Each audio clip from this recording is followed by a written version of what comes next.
1장 1절 그리고 누가복음 24장 27절 두 군데 말씀을 읽도록 하겠습니다. 먼저 마태복음 1장 1절 말씀입니다. 함께 읽겠습니다. 아브라함과 다윗의 자손 예수 그리스도의 계보라. 아멘. 누가복음 24장 27절 말씀입니다.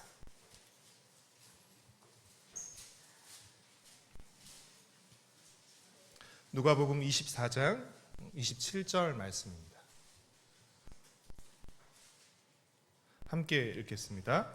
이에 모세와 모든 선지자의 글로 시작하여 모든 성경에 쓴 바 자기에 관한 것을 자세히 설명하시니라. 아멘. 우리는 성경을 단순히 기독교의 교리나 규칙을 담은 경전이 아니라 인류와 온 우주에 관한 근본적인 물음에 답하는 아주 커다란 이야기로, 창조에서 시작해서 새 창조로 끝나는 하나의 이야기로 이해하고 있습니다. 그래서 이 창조, 타락, 구속, 완성의 관점에서 우리가 성경을 살펴보고 있습니다. 한번 화면을 띄워주시겠습니까? 창조, 타락, 구속, 회복, 그리고 완성, 이 관점으로 우리가 지금 성경을 살펴보고 있습니다. 여러분, 성경의 이야기는 하나님의 창조로 시작합니다. 하나님의 창조는 무에서 유를 만드는 것뿐 아니라 혼돈을 질서로 바꾸는 것을 포함하며 선하고 아름다웠습니다. 그러나 하나님의 형상으로 지음받은 인간의 반역과 불순종으로 인해서 아름다웠던 세상은 온통 죄로 얼룩지고 망가지게 되었습니다. 하나님은 죄로 오염된 이 세상을 포기하거나 폐기하지 않으시고 원래 의도하셨던 모습으로 회복하시기로 결정하셨습니다. 그리고 하나님께서 그 회복의 방법으로 사용하시는 것이 언약입니다. 오늘날 언약과 가장 유사한 형태를 꼽으라고 한다면 결혼 서약을 꼽을 수 있습니다. 그러나 여러분, 비슷한 신분과 수준을 지닌 두 사람의 결혼이 아니라 언감생심, 감히 꿈도 꿀 수 없는 엄청난 차이의 신분과 수준을 지닌 두 사람의 결혼이라고 한다면, 예를 들어서 한쪽은 왕이고 한쪽은 노예의 결혼이라고 한다면 여러분, 이 결혼 자체가 엄청난 은혜라고 할 수 있습니다.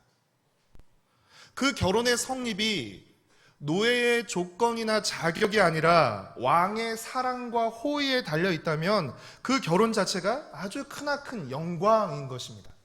왜냐하면 노예의 조건과 자격으로 이 결혼을 따낸 것이 아니기 때문이죠. 하나님의 언약이 그랬습니다.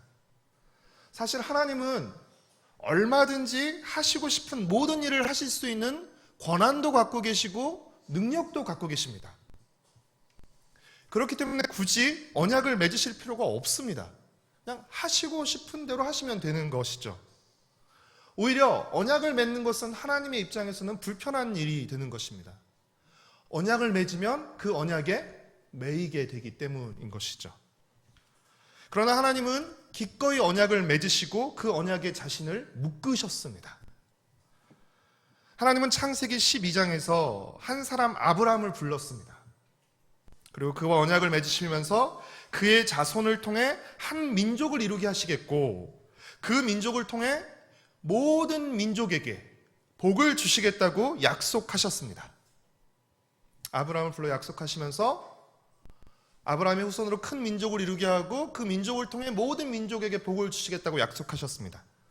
성경학자들은 이 언약을 아브라함 언약이라고 부릅니다.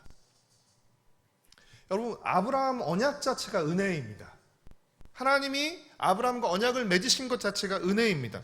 우리는 아브라함을 믿음의 조상이라고 부릅니다. 그렇죠?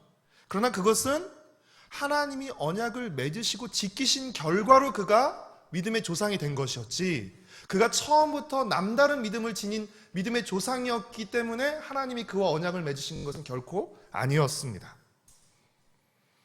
하나님이 아브라함에게 약속하신 대로 나이가 많아서 아이를 낳을 수 없는 몸이 되고 죽은 자와 같았던 아브라함과 사라에게서 이삭이 태어났습니다. 우린 너무나 잘 아는 얘기이기 때문에 이제 하나도 놀라지 않지만 정말 놀라운 이야기이죠. 그렇죠? 이삭이 태어나고 이삭에게서 누가 태어났죠? 에서와 야곱이 태어났습니다. 여러분, 야곱이 새 이름을 갖게 됩니다. 야곱이 갖게 된 새 이름이 무엇이죠? 이스라엘입니다. 그래서 야곱에게 12아들이 있었는데요, 야곱의 12아들이 이스라엘 12지파의 조상이 되게 됩니다. 창세기 46장을 보면 기근을 피해서 애굽에 야곱의 자손이 오게 됩니다. 그때 온 야곱의 자손이 70명이었다라고 말하고 있습니다. 기록하고 있습니다. 근데 출애굽 때 보면 70명으로 왔던 이스라엘의 자손, 야곱의 자손이 출애굽할 때 수가 얼마나 되죠? 남자 장정만 60만 명, 여자와 어린아이를 포함하면 약 200만 명의 이스라엘 자손들이 큰 민족을 이루어서, 그렇죠? 애굽을 떠나게 됩니다. 출애굽을 하게 됩니다. 하나님의 약속이 성취된 결과이죠. 그렇죠? 아브라함에게 자손 하나 없던 아브라함에게 너로 큰 민족을 이루겠다고 하셨던 그 하나님의 약속이 성취돼서 이제 애굽을 떠나게 된 것이죠. 출애굽한 이스라엘 백성들은 시내산에서 하나님과 또 언약을 맺게 됩니다. 그 언약의 내용이 무엇이죠? 하나님은 이스라엘의 하나님이 되고 이스라엘은 하나님만 섬기는 제사장 나라와 거룩한 백성이 되는 것이었습니다. 다시 말해서 이스라엘은 모든 민족을, 그리고 더 나아가서 죄로 망가진 창조 세계를 회복하는 회복의 모델과 통로로 부름과 사명을 받게 된 것입니다. 성경학자들은 이스라엘 백성이 시내산에서 하나님과 맺은 언약을 시내산 언약 또는 모세 언약이라고 부릅니다. 하나님이 아브라함과 맺으신 창세기 12장과 15장의 아브라함의 언약이, 너무 어려운 얘기한다 이런 표정 짓지 마시고 그냥 잘 들으시면 돼요. 창세기 12장과 15장에서 아브라함과 맺은 아브라함의 언약이 출애굽기 24장으로 가면 시내산 언약, 모세 언약으로 확장되는 것입니다. 이어지게 되는 것이죠. 그리고 이 모세 언약은 사무엘하 7장에 나오는 다윗 언약으로 이어지게 됩니다. 아브라함 언약이 모세 언약으로, 그리고 모세 언약이 다윗 언약으로 이어지게 됩니다. 다윗 언약의 내용이 사무엘하 7장 8절부터 16절까지 나오는데요, 우리 사무엘하 7장 12절과 16절 두 군데 말씀만 좀 찾아서 읽도록 하겠습니다.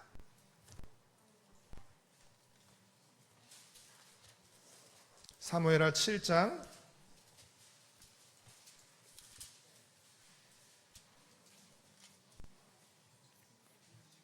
12절 말씀 먼저 같이 읽겠습니다. 시작. 내 수완이 차서 내 조상들과 함께 누울 때에 내가 내 몸에서 날 내 씨를 내 뒤에 세워 그의 나라를 견고하게 하리라. 16절 말씀 읽겠습니다. 내 집과 내 나라가 내 앞에서 영원히 보존되고 내 왕위가 영원히 견고하리라 하셨다 하라. 이 다윗 언약의 내용은 무엇이냐면 다윗의 몸에서 나오는 다윗의 후손을 통해서 그 나라와 왕권이 영원히 견고하게 설 것이라는 약속입니다. 이것이 다윗 언약의 내용입니다. 그러나 여러분, 아브라함의 언약, 모세 언약, 다윗 언약을 받은 이스라엘 백성은 어땠습니까? 제사장 나라와 거룩한 백성으로서의 본분과 사명을 망각하고 그들은 우상을 섬겼습니다. 여러분, 성경에서 거룩이라고 말할 때 거룩은 구별되다라는 뜻을 가지고 있는데요, 모든 민족 가운데 구별된 백성으로 부름을 받았음에도 불구하고 그들은 이방 민족과 다를 것이 없는 악한 민족이 되어버렸습니다. 하나님만 섬기는 민족으로 부름받았는데 우상을 섬기게 되었고요, 구별된 거룩한 백성이 아니라 이방과 다를 것 없는, 어떤 면에서는 이방보다 더 악한 백성이 되었습니다. 그렇게 하나님은 아시리아와 바벨론을 사용하셔서 이스라엘을 치셨습니다. 그래서 이스라엘은 멸망하고 포로로 끌려가고 말았습니다. 70년 만에 그들이 포로로 끌려간 바벨론 땅에서 다시 돌아오긴 했지만 여전히 그들의 현실은 초라하고 불안했습니다. 약소국이었고요. 그들에게 있어서 다윗 왕국이 영원히 견고히 설 것이라는 그 소망은, 그 미래는 좀처럼 보이지 않았습니다. 그래서 구약 성경만으로 본다면 구약 성경은 우울하게, 다소 비관적으로 끝을 맺습니다. 제사장 나라와 거룩한 백성이 되어서 온 민족과 그리고 죄로 망가진 창조 세계를 회복하려는 하나님의 방법은 실패한 것처럼 보입니다. 다윗의 자손을 통해서 하나님의 통치를 회복하려는 하나님의 계획은 실패한 것처럼 보입니다. 그러나 여러분, 이것은 결코 언약의 실패나 하나님 계획의 실패가 아니라 이스라엘 백성의 실패이며 믿음의 실패였습니다. 하나님은 죄로 망가진 세상을 포기하지 않으신 것처럼 실패한 이스라엘을 포기하지 않으시고 예수 그리스도를 보내십니다. 우리 마태복음 1장 1절을 다시 한번 읽도록 하겠습니다. 마태복음 1장 1절 함께 읽겠습니다. 아브라함과 다윗의 자손 예수 그리스도의 계보라. 여러분, 우리 성경에는 누구의 이름이 가장 먼저 나오죠? 아브라함, 다윗, 그리고 예수님의 이름이 나오지만 헬라어 성경에는 예수님의 이름이 가장 먼저 나옵니다. 그러니까 신약 성경을 열면 가장 먼저 누구의 이름을 만나게 되는 것이에요? 예수님의 이름을 만나게 되는 것이죠. 그리고 신약 성경은 예수님을 아브라함과 다윗의 자손으로 소개하며 신약 성경이 시작되는 것입니다. 이는 예수님이 단순히 혈통적으로, 민족적으로 아브라함과 다윗의 자손이라는 정보를 밝혀주는 것만이 아니라 예수님이 어떤 분이라는 것을 의미하는 것일까요? 지금 우리가 언약에 대해서 얘기를 하고 있죠. 예수님이 어떤 분이라는 것을 마태복음 성경의, 신약 성경의 첫 구절은 우리에게 말해주는 것입니까? 예수님이 아브라함의 언약을 성취하러 오신 분이라는 것입니다. 예수님이 다윗의 언약을 성취하러 오신 분이라는 것입니다. 예수님은 하나님께서 아브라함에게 내 자손을 통해서 이 땅의 모든 민족에게 복을 주시겠다고 약속하셨는데 바로 약속하신 바로 그 자손이 예수 그리스도시라는 것입니다. 예수님은 하나님께서 다윗에게 내 자손을 통해서 하나님의 나라와 왕위가 영원히 견고하게 설 것이라고 약속하셨는데 그 자손이 바로 예수 그리스도시라는 것입니다. 다시 말해서 예수님은 구약 언약의 성취자로, 구약 언약의 완성자로 오셨다는 것입니다.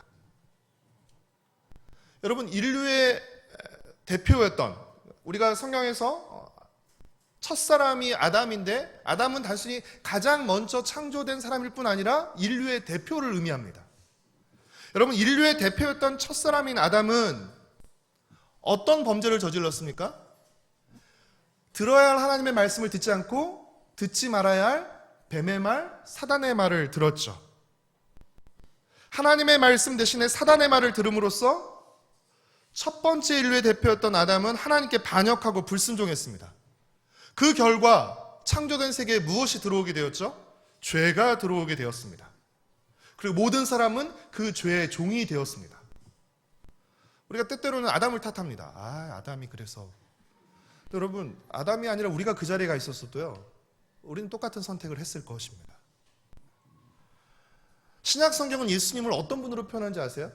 예수님을 두 번째 아담 또는 마지막 아담이라고 표현합니다. 첫 번째 아담이 실패한 불순종한 인류의 대표였다면 예수님은 순종한 성공한 인류의 대표로 오신 것이죠. 그래서 여러분, 아담과 예수님의 모습 중에 이렇게 겹치는 모습들이, 오버랩되는 모습들이 굉장히 많습니다. 예수님이 메시아로서 공생애를 시작하시기 전에 어떤 일을 겪으시죠? 광야에서 마귀에게 시험을 겪으십니다. 그렇죠? 똑같은 시험을 받죠. 똑같은 시험을 받지만 예수님은 어떻게 하시죠? 하나님의 말씀으로 사단의 말을 물리치죠. 첫사람 아담이 실패했던 그 지점에서 들어야 할 하나님의 말씀을 듣지 않고 듣지 말아야 할 뱀의 말을 들음으로써, 사단의 말을 들으면서 실패했던 그 지점에서 두 번째 인류의 대표신 예수님은 하나님의 말씀으로 사단의 말을 물리친 것입니다. 그리고 예수님은 어떻게 하셨어요? 죽기까지 하나님의 말씀에 순종하셨습니다. 우리 빌립보서 2장 8절 말씀을 같이 한번 읽어볼까요?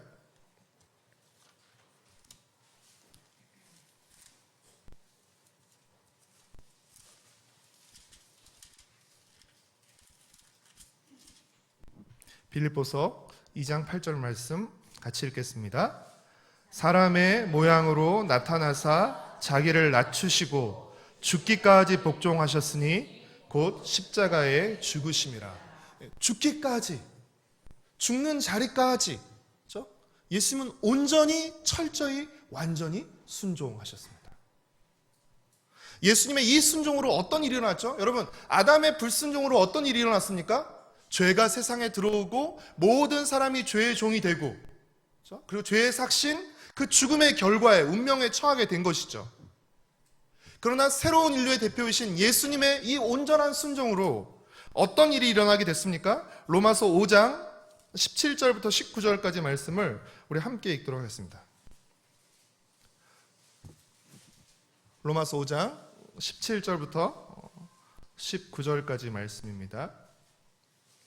함께 읽겠습니다. 시작. 한 사람의 범죄로 말미암아 사망이 그 한 사람을 통하여 왕노릇하였은즉 더욱 은혜와 의의 선물을 넘치게 받는 자들은 한 분 예수 그리스도를 통하여 생명 안에서 왕노릇하리로다. 그런즉 한 범죄로 많은 사람이 정죄에 이른 것 같이 한 의로운 행위로 말미암아 많은 사람이 의롭다 하심을 받아 생명에 이르렀느니라. 한 사람이 순종하지 아니함으로 많은 사람이 죄인 된 것 같이 한 사람이 순종하심으로 많은 사람이 의인이 되리라. 불순종한 한 사람은 첫 번째 아담이고요. 첫 번째 인류의 대표는 아담이고요. 순종한 또 한 사람은 마지막, 그렇죠? 두 번째 인류의 대표이신 예수님입니다. 하나님은 죄로 말미암아 망가진 세상을 언약이라는 방법을 통해서 회복시키시는데요.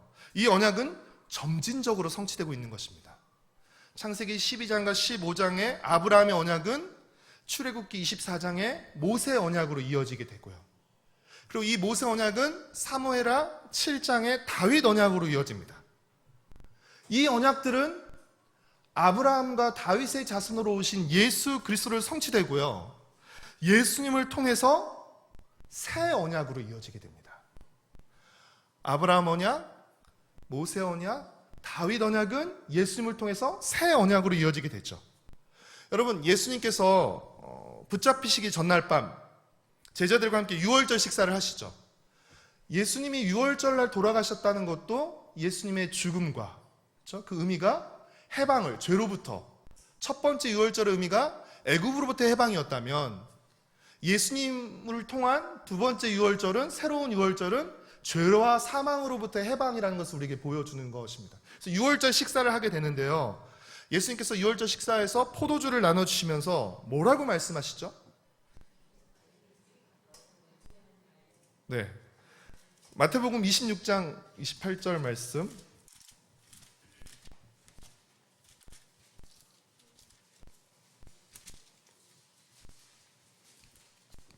마태복음 26장 28절 말씀 같이 읽겠습니다. 시작. 이것은 죄 사함을 얻게 하려고 많은 사람을 위하여 흘리는 바 나의 피 곧 언약의 피니라. 예수님께서 포도주를 주면서 이걸 뭐라고 말씀하십니까?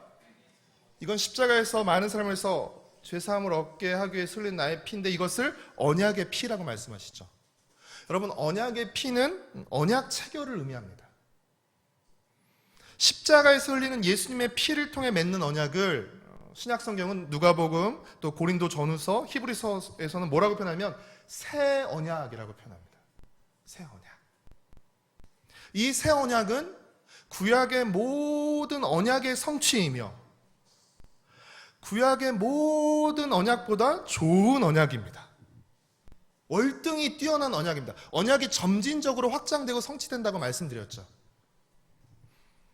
하나님은 구약의 옛 언약을 성취하신 예수님을 통해서 새 언약을 맺으심으로써 언약을 통해 죄로 망가진 세상을 회복하시는 하나님의 계획을 신실하게 이루어 가시는 것입니다. 언약을 통해 세상을 회복하시는 하나님의 방법에 하나님께서 실패하지 않고 성공하시는 것입니다. 영상을 하나 봤으면 좋겠는데요. 제가 굉장히 좋아하는 영상이고 많이 본 영상인데 볼 때마다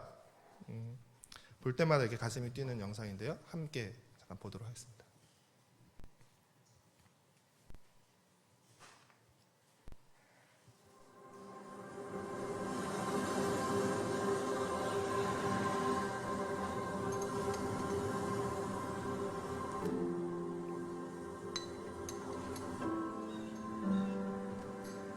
The Bible is not a series of disconnected stories.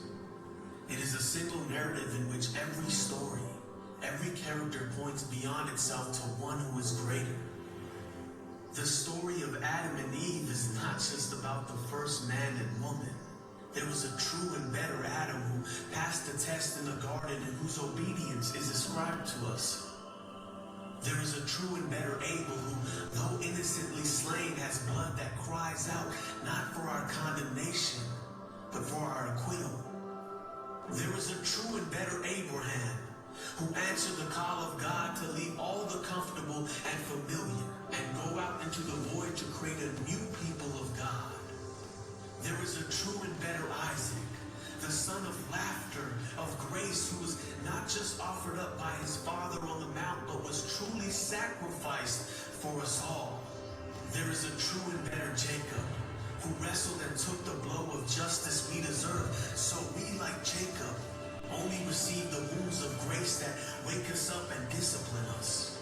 There is a true and better Joseph, who at the right hand of the king forgives those who betrayed and sold him and uses his new power to save them. There is a true and better Moses who stands in the gap between the people and the Lord and who mediates a new covenant. There is a true and better rock of Moses who, struck with the rod of God's justice, now gives us water in the desert. There is a true and better Job, the truly innocent sufferer, who then intercedes for and saves his foolish friends. There is a true and better David, whose victory becomes his people's victory, though they never lifted a stone to accomplish it themselves. There is a true and better Esther, who didn't just risk losing an earthly palace, but lost the ultimate heavenly one, who didn't just risk his life, but gave his life to save his people. There is a true and better Jonah, who was cast out into the storm so that we could be brought in.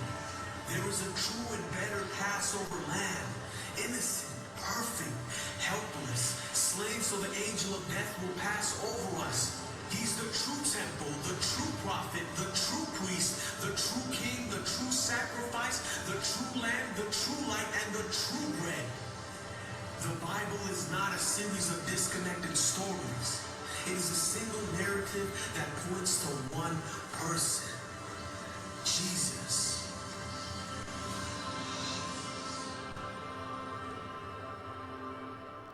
여러분, 언약뿐 아니라 구약의 언약뿐 아니라 구약의 모든 인물, 구약의 모든 사건, 제도의 그 실체, 그렇죠? 그것은 바로 예수 그리스도를 가리키는 것입니다. 그렇기 때문에 이 예수님을 통해 맺은 그 새 언약이야말로 가장 월등하고 완전하며 뛰어난 언약이 되는 것입니다. 사랑하는 성도 여러분, 죄의 핵심, 타락의 핵심이 무엇이었죠? 하나님께 대한 반역과 불순종이었습니다. 하나님께 대한 반역과 불순종으로 창조세계가 망가졌다면 망가진 창조세계를 회복하는 회복의 핵심은 무엇일까요? 하나님께 대한 충성과 순종입니다. 여러분, 하나님께 대한 충성과 순종은 무엇을 의미합니까? 창조 질서의 회복을 의미하는 것입니다.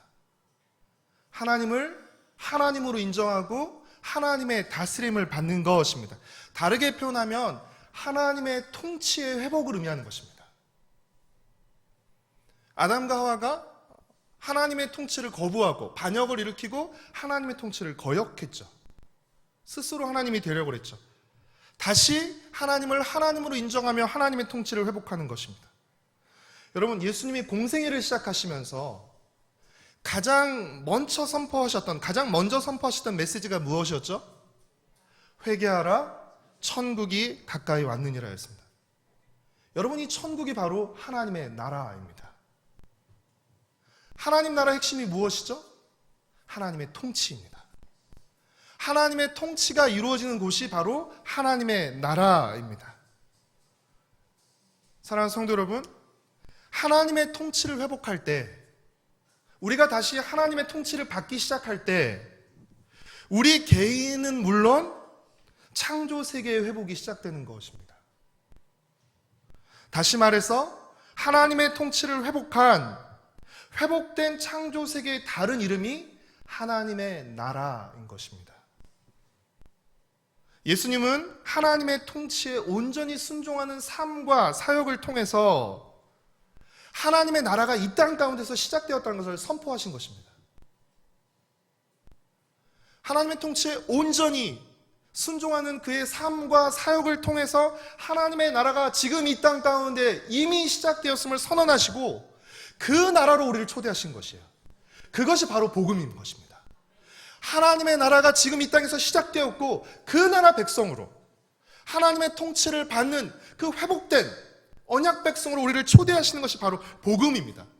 복음은 단지 우리가 예수님을 믿고 교리적인 어떤 구원론적인 믿음의 교리를 믿고 죽어서 천국 간다는 것이 아니라 죄로 망가진 세상을 회복하는 하나님의 통치가 예수님을 통해서 이 땅 가운데서 본격적으로 시작되었다는 것을 받아들이는 것입니다.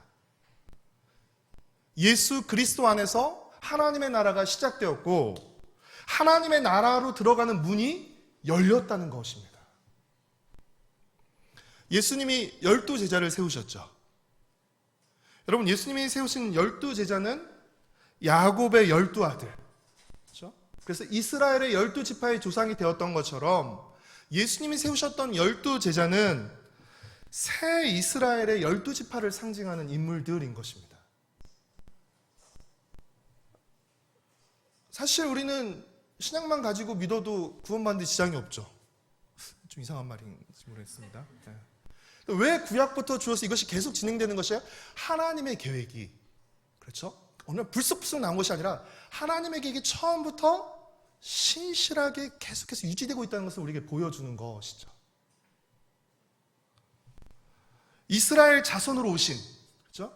유대인으로 오신, 그리고 하나님과 맺은 옛 언약을 완전히 성취하신 예수님을 통해서 새 언약을 맺은 새 이스라엘이 시작된 것이에요.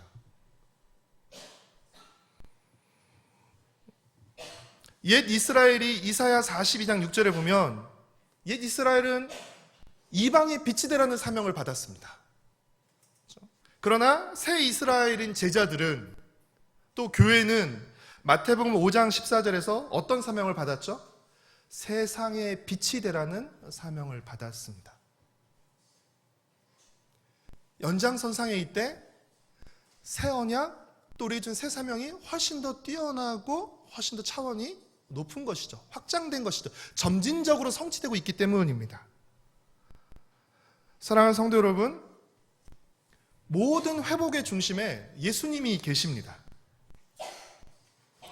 여러분, 예수라는 이름 자체의 뜻이 뭐죠? 마태복음 1장 21절에 보면 자기 백성을 죄에서 구원할 자라는 뜻입니다. 예수라는 이름 자체가 자기 백성을 죄에서 구원할 자입니다. 그리스도는 헬라어로 기름 부음 받은 자라는 뜻입니다. 하나님의 사명을 감당하기 위해서 역할을 감당받은 사람이라는 뜻인 것이죠. 즉 예수님은 어떤 분이라는 것이에요? 죄로 인해 망가진 세상을 치유하시고 죄인을 건지시고 구원하시고 회복시키기 위해서 오신 구원자라는 것이에요. 예수님은 회복의 주인공이십니다.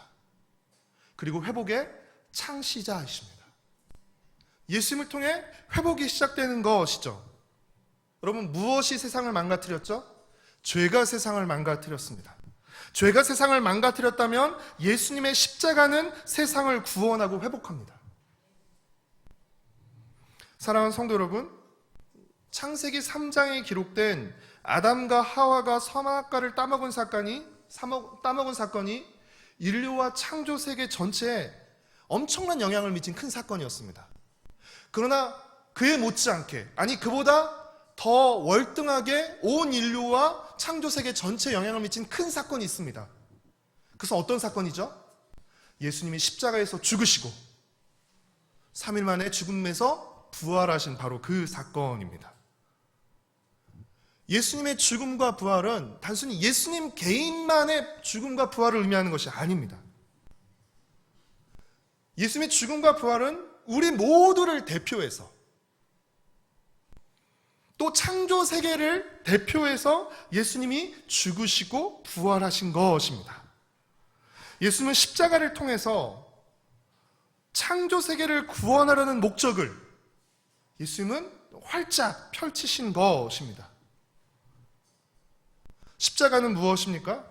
죄와 사망으로 치닫는 인류에게 하나님께로 가는 의와 생명의 길을 열어준 역사의 분기점입니다.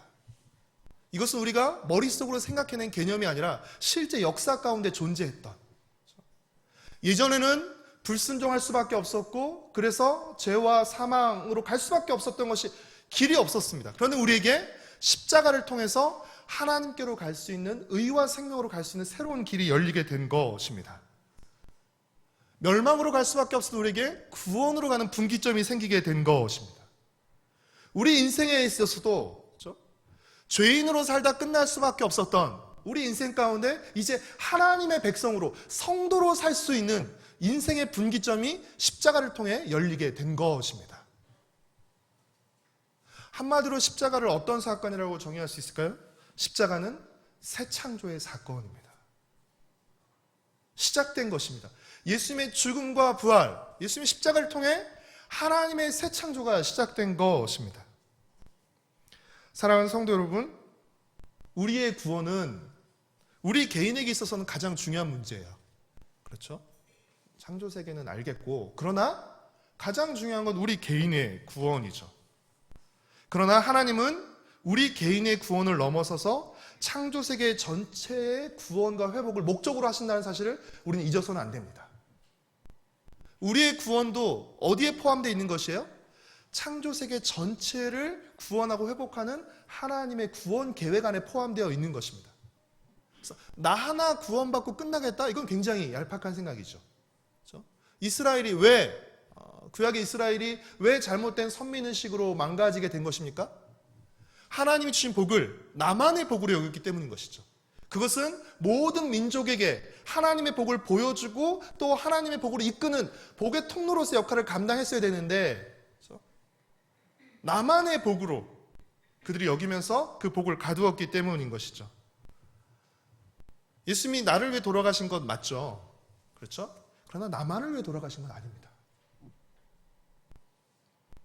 예수님은 나만을 위해 돌아가신 것이 아니라 온 세상을 위해 돌아가신 것입니다. 우리가 이 사실을 놓쳐서는 안 됩니다.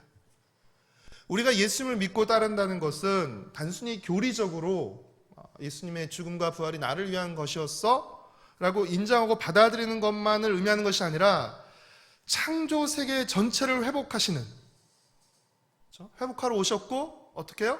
회복하는 문을 활짝 여시고 앞서가시는, 예수님께서 회복의 문을 여시고 앞서가십니다. 그리고 그 앞서가시는 예수 그리스도의 뒤를 따르며 예수님의 사명에 동참하는 것을 의미하는 것입니다. 예수님을 믿고 따른다는 것은 교리를 동의한다는 것이 아니라 회복의 문을 여시고 앞서가시는 그분을 따르며 그분이 완성해 가시는, 그분이 이루어 가시는 창조세계 전체 회복에 동참하는 것을 의미하는 것입니다. 우리 손에서 완성되는 것은 아니지만 우리가 할 수 있는 작은 순종과 헌신과 섬김을 통해서 하나님께서 그 회복을 이루어 가시게 되는 것입니다. 이것이 바로 예수를 믿고 따르는 것이 새 창조에 동참하는 것입니다. 하나님의 통치를 회복하는 것이 창조 세계의 회복에 동참하는 것을 의미하는 것입니다. 우리 믿음의 대상이시며 우리 믿음의 모범이신 예수님을 따라서 하나님의 통치를 회복하고 또 하나님의 말씀에 순종함으로써 창조 세계의 회복과 완성에 동참하는 저와 여러분, 우리 가정과 세대의 공동체가 되기를 축복하고 소망합니다.